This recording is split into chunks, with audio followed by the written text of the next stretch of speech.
제가 어릴 때 저희 아버님께서 한의원을 하셨는데 약초 재배를 크게 하셨습니다. 그 약초 재배가 굉장히 크게 실패를 했어요.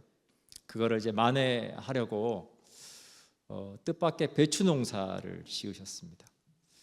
그래서 이제 환자를 보시다가 이제 또 농사를 짓기 위해서 이제 밭으로 향하여 가는 그 아버지의 뒷모습이 지금도 제 기억 속에 너무나 또렷하게 남아 있습니다. 위에는 남방, 아래는 기지바지, 그리고 신발은 흰 고무신을 신고 가는 그 모습이 떠오르면서 우리 이민자의 삶이 그와 비슷하다는 생각이 듭니다. 내가 살고 싶은 삶과 또 살아내야 되는 삶 가운데 끼어 있는 삶, 내게 맡겨진 주어진 삶을 위한 책임감을 가지고 또 그렇게 하루하루 살아가는 삶. 근데 왜 그렇게 사셨을까? 우리는 왜 그렇게 살아갈까를 생각을 해보면 그거를 잘 설명해 주는 한 단어가 내리사랑이라고 하는 것 같아요. 여러분 잘 아시는 것처럼 내리사랑이라고 하는 것은 물이 높은 곳에서 낮은 곳으로 흘러서 모든 생명의 근원이 되는 것처럼 위에서 아래로 흐르는 사랑을 우리가 내리사랑이라고 하죠. 그래서 우리가 부모에게서 또 다른 사람들에게서 받은 사랑을 또 우리가 이제 부모가 되어서 우리가 자녀들과 함께 나눌 때 그것을 우리가 내리사랑이라고 하고, 그래서 우리가 그러한 사랑을 나누면서 우리가 그것을 의무로 생각하고 마지못해서 하지 않고 우리가 그렇게 마땅히 살아야 되는 삶을 살아가는 것을 보게 됩니다. 오늘 사도 요한은 이 공동체 안에서 우리가 서로 사랑한다라고 하는 것에 대해서 저에게 설명해 줍니다. 16절입니다. 그가 우리를 위하여 목숨을 버리셨으니 우리가 이로써 사랑을 알고 우리도 형제들을 위하여 목숨을 버리는 것이 마땅하니라. 공동체의 사랑은 내리사랑이라고 하는 것입니다. 우리가 하나님으로부터 그 사랑을 받았으니 그 사랑을 또 필요한 곳으로 흘려보내는 것, 그것이 공동체의 사랑이라고 하는 것입니다. 사도 요한은 우리가 목숨까지 아끼지 않고 우리를 사랑해 주신 예수님의 사랑을 받았다면 우리도 그 사랑으로 서로 사랑하는 것이 마땅하다, 그 이야기를 우리에게 해주고 있습니다. 열대어 중에서 시클리드라는 고기가 있습니다. 근데 이 물고기가 굉장히 색이 화려하고 예뻐요. 그래서 관상어로 굉장히 사랑을 받고 있는데 굉장히 연약하다 보니까 생존을 하기 위해서 정말 아주 특별한 방법을 가지고 있습니다. 생존 방법을 가지고 있습니다. 그것은 무엇이냐면 알을 낳아서 새끼들이 부화하고 어느 정도 자랄 때까지 그 새끼들을 자기 입안에 넣고 키워요. 그러니까 새끼들이 밖에 또르르 나갔다가 때가 되면 새끼들을 다 입안으로 이렇게 넣습니다. 언뜻 보면 왜 새끼들을 다 잡아먹지? 라고 생각할 만큼 입안으로 다 불러들여서 적들로부터 그 새끼들을 안전하게 보호합니다. 그런데 그것을 위해서 그 새끼들이 어느 정도 자랄 때까지 몇 주 동안 음식을 먹지를 못해요. 그러니까 금식하면서 아무것도 먹지 못하면서 그 자녀 새끼들을 보호하기 위해서 그렇게 사랑으로 정성껏 돌보는 것을 보게 됩니다. 사랑하는 여러분, 물고기도 그렇게 사랑을 하죠. 우리가 누군가를 사랑한다라고 하는 것은 내가 받은 사랑이 누군가에게 가서 꽃을 피우게 하고 열매를 맺게 하는 따뜻함이라는 것을 여러분 기억하시면 좋겠습니다. 그 물고기의 그 어미 물고기의 사랑이 있기 때문에 새끼들이 그렇게 안전하게 생존을 하고 그렇게 보호를 받는 것처럼 하나님의 사랑이 우리 가운데 함께 하셔서 그렇게 우리를 지키시고 보호하시고 인도하시는 그 사랑을 우리가 받고 있으니 이제 우리가 또한 그 사랑을 누군가에게 나눌 때 그 사랑이 누군가의 삶에 꽃을 피우게 하고 그 사랑이 누군가의 삶에 열매를 맺게 하는 따뜻함이라는 것을 여러분 기억하시면 좋겠습니다. 우리가 그러한 사랑을 나눌 때 어떤 꽃이 필지 어떤 열매가 맺힐지 알 수 없지만 우리가 믿어주고 따뜻하게 품어주고 그 기대를 가지고 기꺼이 우리가 희생하고 헌신할 때 하나님은 저와 여러분의 삶을 통해서 아름다운 하나님의 일들을 이루어 가신다고 믿습니다. 제가 아프리카 유학생 선교를 한국에서 하면서 처음 만났던 형제가 있습니다. 그 형제가 찬양을 참 잘해서 후에 저희 선교회 찬양 인도하는 인도자가 되었는데, 그 형제가 처음 한국에 와서 공부를 시작했는데 너무 어려웠어요. 외국인으로서 한국에 와서 뭔가 한다는 게 너무너무 어려워요. 집을 계약하는 것도 자기 힘으로 계약을 못해서 제가 가서 제가 함께 보증을 서주고 집을 계약하게 해주고, 인터넷도 본인 이름으로 가입이 안 돼서 제 이름으로 인터넷을 가입해주고, 아르바이트를 구하는 것도 어려워서 함께 가서 아르바이트를 구해주고, 또 너무 어려울 때는 그냥 먹을 것이 없으니까 밥을 굶어요. 그렇게 해서 얼굴을 보면 압니다. 얼굴이 이렇게, 흑인들이 원래 얼굴이 반짝반짝 하는데 얼굴이 틱틱해져요. 못 먹고 너무 어려우니까 마음고생을 하면서. 참 어려웠던 많은 시간들이 지나갔어요. 어느 날 페이스북을 통해서 형제가 제게 연락이 왔습니다. 저에게 연락하려고 이렇게 저렇게 다 알아봤는데 연락처를 못 찾다가 어떻게 알게 되었다고 연락이 왔어요. 지금은 본인도 캐나다에 와 있다는 거예요. 토론토에 와서 목사님 너무 잘 정착하고 살고 있습니다. 이제 조금 있으면 건축 자재 회사를 오픈하게 됩니다. 그러면서 정말 가족들이 행복하게 사는 모습을 영상에 담아서 형제가 보내준 것을 보게 되었습니다. 얼굴이 그렇게 동그랗지 않았는데 살이 쪄가지고 얼굴이 동그래진 굉장히 낯선 얼굴을 보았어요. 참 감사했어요. 그 많은 시간들이 지나고 그렇게 한 형제의 삶이 세워지는 것을 볼 때 참 너무나 감사했습니다. 사랑하는 여러분, 저와 여러분을 하나님께서 누군가의 삶에 꽃을 피우고 누군가의 삶이 열매를 맺는 일 가운데 사용하기 원하신다는 것을 여러분 기억하시면 좋겠습니다. 그래서 제가 참 좋아하는 시, 여러분 너무 잘 아시는 시가 있는데 우리 김춘수 시인의 꽃이라는 시입니다. 제가 한번 더 읽어드릴게요. 내가 그의 이름을 불러주기 전에는 그는 다만 하나의 몸짓에 지나지 않았다. 내가 그의 이름을 불러주었을 때 그는 나에게로 와서 꽃이 되었다. 내가 그의 이름을 불러준 것처럼 나의 이 빛깔과 향기에 알맞은 누가 나의 이름을 불러다오. 그에게로 가서 나도 그의 꽃이 되고 싶다. 우리들은 모두 무엇이 되고 싶다. 너는 나에게, 나는 너에게 잊혀지지 않는 하나의 눈짓이 되고 싶다. 시가 너무 성경적이에요. 하나님께서 그렇게 우리 이름을 불러주셨죠. 그리고 하나님께서 우리가 누군가의 이름을 또 그렇게 불러주기를 원하시고 그 사랑이 서로가 서로를 세우는 그러한 아름다운 눈짓이 되기를 원하신다라고 하는 것입니다. 사랑하는 여러분, 우리가 공동체 안에서 또 가정 안에서 또 사랑하며 살아갈 때 우리가 누군가를 사랑한다는 것이 무엇인지 이해할 필요가 있습니다. 우리는 많은 경우에 우리가 누군가를 사랑한다라고 할 때 나를 포기하고 희생하는 것이라고 생각을 합니다.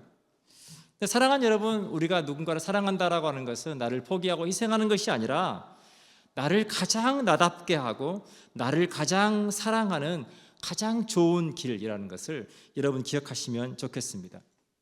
예수님 십자가에서 고통스럽게 자신을 희생하셨지만 그러나 그 희생이 예수님을 망하게 하지 않았습니다. 오히려 저주의 상징이었던 십자가가 사랑의 상징이 되었습니다. 부활의 소망이 되었고 주님의 그 십자가로 인해서 하나님께로 가는 길을 열어주는 가장 좋은 길이 되었습니다. 사랑하는 여러분, 십자가가 가장 좋은 길이 된 것처럼 우리의 사랑이 가장 우리 삶의 좋은 길이라는 것을 여러분 기억하시면 좋겠습니다. 오늘 본문 17절입니다. 누가 이 세상의 재물을 가지고 형제의 궁핍함을 보고도 도와줄 마음을 닫으면 하나님의 사랑이 어찌 그 속에 거하겠느냐. 자녀들아, 우리가 말과 혀로만 사랑하지 말고 행함과 진실함으로 하자. 이로써 우리가 진리에 속한 줄을 알고 또 우리 마음을 주 앞에서 굳세게 하리니. 우리가 사랑한다라고 하는 것은 내 것을 포기하고 남에게 준다고 생각하지만, 그러나 우리가 누군가를 사랑한다는 것은 하나님의 축복에 쓰임받는다는 것을 기억하시면 좋겠습니다. 전 제가 여러 사역들을 하고 선교를 하면서 정말 어려운 순간순간마다 하나님께 쓰임받는 분들을 봐요. 하나님께서 정말 귀하게 그렇게 택하시고 특별하게 그들을 통해서 하나님의 일이 끊이지 아니하고 이루어져 갈 수 있도록 그분들을 축복의 도구로 사용하시는 것을 보게 됩니다. 사랑하는 여러분, 하나님은 오늘도 저와 여러분의 삶을 축복의 통로로 사용하기 원하신다는 것을 기억하시면 좋겠습니다. 창세기 12장 2절과 3절에서 하나님께서 아브라함에게 찾아오셔서 이렇게 말씀하셨습니다. 내가 너로 큰 민족을 이루고 내게 복을 주어 내 이름을 창대하게 하리니 너는 복이 될지라. 하나님께서 저와 여러분을 택하시고 불러주신 이유는 우리가 복이 되는 삶을 살기를 원하신다라고 하는 겁니다. 그러면서 말하기를 너를 축복하는 자에게는 내가 복을 내리고 너를 저주하는 자에게는 내가 저주하리니 땅의 모든 족속이 너로 말미암아 복을 얻을 것이라 하신지라. 하나님은 저와 여러분을 통해 모든 사람들이 하나님의 복을 누리기를 원하신다라고 하는 것입니다. 사도 요한은 오늘 본문에서 형제의 어려움을 보고도 도와줄 마음을 닫으면 하나님의 사랑이 우리 안에 거할 수 없다라고 말합니다. 아무리 깨끗한 물도 고여 있으면 썩기 마련입니다. 사랑하는 여러분, 아무리 좋은 것도 아무리 귀한 것도 그것이 마땅히 흘러가야 할 곳으로 흐르지 못하면 변하기 마련입니다.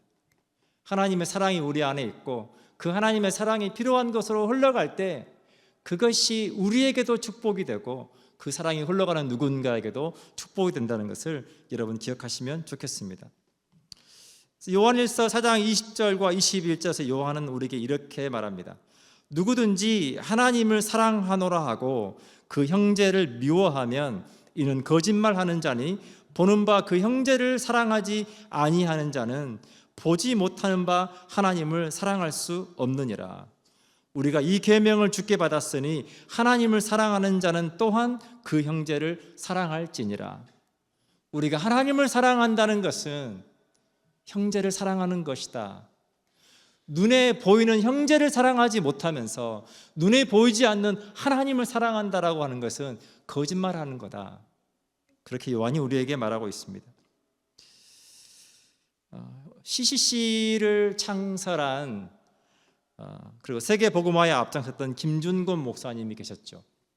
제가 청년 사역을 하면서 CCC 출신 간사들과 함께 사역을 많이 했는데 그 목사님의 이력을 보면 이력의 복음화를 위해서 세계 선교를 위해서 쓰임받았던 많은 역할들이 있었습니다. 그런데 거기에 조금 다른 역할들이 있었어요.